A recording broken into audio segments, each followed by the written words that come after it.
আসসালামু আলাইকুম রহমতুল্লাহ। আলহামদুলিল্লাহ, পবিত্র 30 পারা আল কোরআনুল কারিমের ভিতরে মোট 14 জায়গায় সেজদার আয়াত রয়েছে।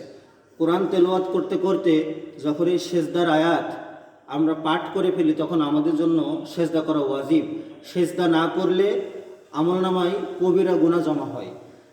এজন্য তেলাওয়াতকৃত আয়াত, সেজদার তেলাওয়াতকৃত আয়াত শেষে আমরা কিভাবে সেজদা করব এটা এখন আপনাদেরকে দেখানো হচ্ছে।